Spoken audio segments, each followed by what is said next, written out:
Watch this. I'm in India and watch this. You ready? Bharat Mata ki Jai! Bharat Mata ki Jai! Jai Shri Ram! Amazing. I'm at Kalish Temple. Whoa.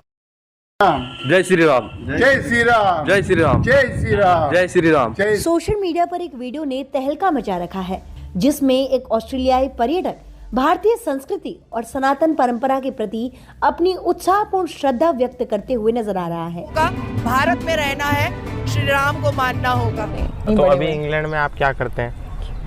England में मैं संस्कृत पढ़ाती हूँ बच्चों को। हम पूरी तरह ये एक्सेप्ट कर चुके हैं आइडिया को कि हमारा वैदिक समाज बैकवर्ड था, कन्यादान करते थे, गायों की पूजा करते थे। अरे ये तो कितने बैकवर्ड हैं, लेकिन क्योंकि हमें ज्ञान नहीं है। तो पहले हरे कृष्णा।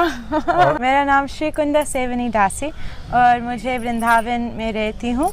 मैं यूएसए से। ब्रह्मा गुरुर विष्णु गुरुर्देवो महेश्वरः गुरुर साक्षात् परम ब्रह्म तस्मै श्री गुरवे नमः। मुझे लगता है कि इंसान को जहाँ पर हकीकत नजर आती है, स्पेशली जो चीज़ें हम लोग किसी अगर प्रोफेशन के साथ जुड़े हैं या हमारी रूटीन लाइफ में जो चीज़ें हो रही होती हैं, और वही चीज़ें जब हमें कहीं पर नजर प्रैक्टिकली आ रही होती हैं कि इतने सालों पहले इनकी प्रैक्टिस हो चुकी हुई है, इसके बारे में बताया गया है, तो मुझे लगता है कि कहीं ना कहीं पर हम साथ में जुड़ना शुरू हो जाते हैं। I decide to change from Christianism towards Sanatana Dharma। हालत ये है और इसमें तो मुझे समझ नहीं आता। और ये जो देखिए मौलवी तो वैसे ही एक अजीब सी मखलूक होती। नमस्कार दोस्तों, सनातन धर्म को लेके काफ़ी उत्सुकता बढ़ रही है पूरी दुनिया में, खासकर यूरोपियन लोगों में, गोरों में। अब जैसे आपने इस वीडियो क्लिपिंग्स में देखा होगा कि ऑस्ट्रेलियन लड़का जो कि भारत आया, जो कैलाश टेम्पल है वहाँ पे जाता है और वहाँ पे जब ये इस तरह के नारे लगाता है कि भारत माता की जय और जय श्री राम, तो सभी लोग इस पर रिस्पॉन्स करते हैं। और ये इनके लिए बहुत बड़ी चीज़ है, क्योंकि विदेशों की कंडीशन तो ये हो चुकी है कि अगर आप इस तरह से कुछ वहाँ करते हैं ऑस्ट्रेलियन लोगों में, गोरे लोगों में, तो कोई ऐसा रिस्पॉन्स ये लोग देते नहीं है। लेकिन भारत में जब इसे ऐसा रिस्पॉन्स मिलता है तो फिर ये काफ़ी शौक हो जाता है कि यार भारत के लोग किस तरह से रिस्पॉन्स दे रहे हैं, किस तरह से वो बिल्कुल अपने धर्म के साथ या देश के साथ प्यार करते हैं। तो ये सारी चीज़ें हम इस वीडियो में देखेंगे।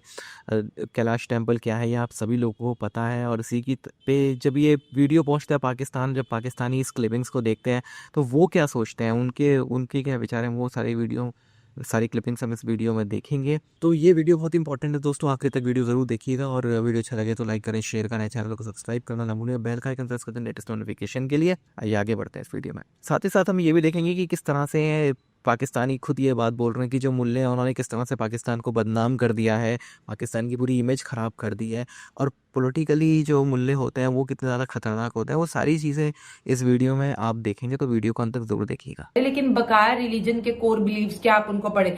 भगवत गीता के बहुत से श्लोक हमने सुने और इसका जो है मतलब भी जाना, तो कहीं ना कहीं पे ये आपको जो है जोड़ने का ही काम करेगी, बांटने का नहीं। अब अल्लाह ताला के जो हुक्म है उसमें अगर नाफरमानी करेंगे तो आपको दोज़ख में डाला जाएगा, आपको कब्र में भी जो अज़ाब होगा। और ये पर्सनली मेरा भी ये सोच है कि यार मतलब अगर लेट्स सपोज मैंने कोई बुरा काम कर दिया है और मैं मर गई, मैं कब्र में चली गई, तो जब तक क़यामत नहीं आएगी मैं डेली पिटूंगी कब्र में, और फिर जब क़यामत आ जाएगी तो तब मुझे दोज़ख में डाल दिया जाएगा। मतलब एक गलती की इतनी बड़ी सजा, या तो एक To embrace Hinduism, my guru gave me Dikshanam, and then I changed my name. My civil name now also is Shankari Shaktini.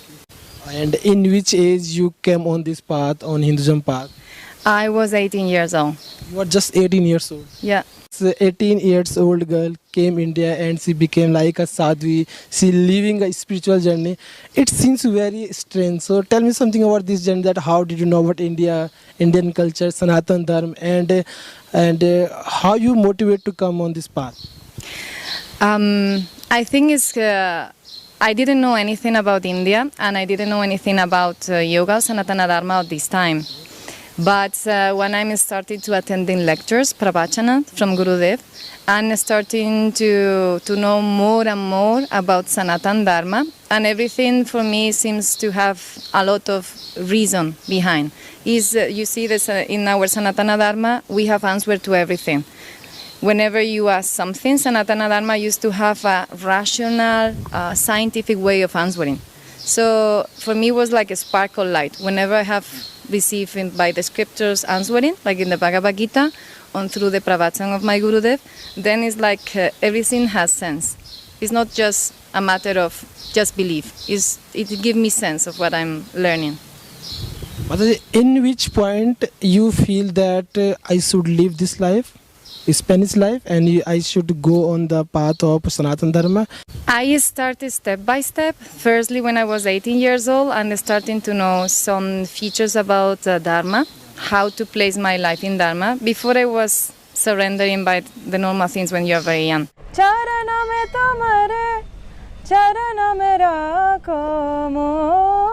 America में जन्म लिया जी, लेकिन दिल जो है, दिल तो भारतीय है। बचपन स्पेंड किया अमेरिका में। मेरे पास सब कुछ था, बढ़िया घर था, काफी पैसा, सबसे बढ़िया एजुकेशन, सारी चीज मेरे पास सब कुछ था जी। मैंने स्टैनफोर्ड यूनिवर्सिटी में अपने ग्रेजुएशन किया और फिर ग्रेजुएशन के बाद में पीएचडी शुरू किया था साइकोलॉजी में। मैं एक साइंटिस्ट थी। I was not a religious person. I was not a yogi. मैं गंगा जी के पास आए, गंगा जी का दर्शन किया और my life changed. उसी समय, एक मिनट के अंदर, और माँ गंगा ने और भारत माता ने मेरे दिल को सचमुच खींच लिया जी। पहले लगा कि मैं भारत में हूँ, अब लगा कि भारत मुझ में है। अच्छा, संविधान मानना होगा, भारत में रहना है, श्री राम को मानना होगा। नाज़िया इलाही खान जो कि समाज सेवा से जुड़ी हुई हैं और राष्ट्रवाद की विचारधारा को लगातार आगे बढ़ाती हैं, तो नाज़िया जी बहुत स्वागत है आपका। और एकल के इस अभियान को कैसे देखती हैं आप? बहुत खूबसूरत तरीके से देख रही हूँ, और जिस हिसाब से बिहाइंड द कर्टेन लोग इतना बड़ा काम कर रहे हैं कि जहाँ सरकार नहीं पहुँच पा रही है वहाँ पर एकल पहुँच रहा है। ये बहुत बड़ा अचीवमेंट है एकल के लिए, बहुत बड़ा अचीवमेंट है। और देखिए, मैंने मंच पर भी कहा कि शिक्षा जो होती है वो आंखों की रोशनी होती है, और शिक्षा जैसे जैसे देश शिक्षित होता है, देश जो होता है वो आगे बढ़ता है। देश अगर शिक्षित नहीं होगा तो देश कभी आगे नहीं बढ़ पाएगा। और हमें बहुत गर्व होता है अपने देश पर कि आज हमारे देश में 79.2% शिक्षित लोग हैं। लेकिन दुर्भाग्य भी फील होता है, क्योंकि मैं मुस्लिम कम्युनिटी से आती हूँ, हम आज भी मुस्लिम कम्युनिटी दलित से पीछे हैं। सच्चा कमीशन की रिपोर्ट है। तो मुझे बहुत बुरा लगता है अपनी कम्युनिटी के लिए, और मैं हमेशा अपनी कम्युनिटी को रिफॉर्म करने की कोशिश करती हूँ कि इनको देखो कि ये शिक्षा को कितना महत्व देते हैं और फर्स्ट प्रायोरिटी में रखते हैं। हालत ये है, और इसमें तो मुझे समझ नहीं आता। और ये जो देखिए, मौलवी तो वैसे ही एक अजीब सी मखलूक होती है, और जो पॉलिटिकल मुल्ला है ना, या प्रोफेशनल मुल्ला है, उससे तो आप कभी कोई अच्छाई या नेकी की तवक्को ना करें। वो कभी कोई अच्छा काम नहीं करेगा। प्रोफेशनल मुल्ला जो है, ये प्रोफेशनल मुल्ले हैं और ऊपर से पॉलिटिकल भी हैं, तो सियासत की ताकत भी उनके पास है। लेकिन इससे इनको फायदा क्या होता है सर? ये और ज्यादा आजकल तो लोग इनको बुरा भला ही कह रहे हैं। मैंने तो अभी कोई कम ही लोग देखे तारीफ करते हुए। लेकिन उनकी फॉलोइंग फिर भी है। हाँ। मतलब हमारे यहाँ बहुत सारे जाहिल ऐसे भी हैं जो कि इसी तरह के मौलवियों के पीछे लगे हुए हैं।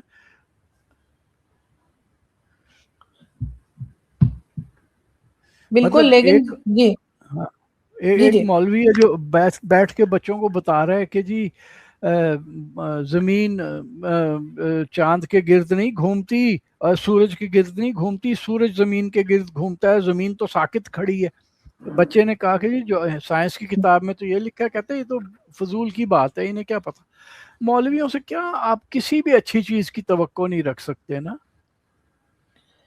लेकिन इस तरह की सोच सिर्फ मौलवियों की है कि छोटे बच्चों की शादियां करा दो या चाइल्ड मैरिज जो होती है, ये आपको लगता है कि नहीं मौलवियों के बाहर भी लोग ऐसे मौजूद हैं जो यही सोच रखते हैं पाकिस्तान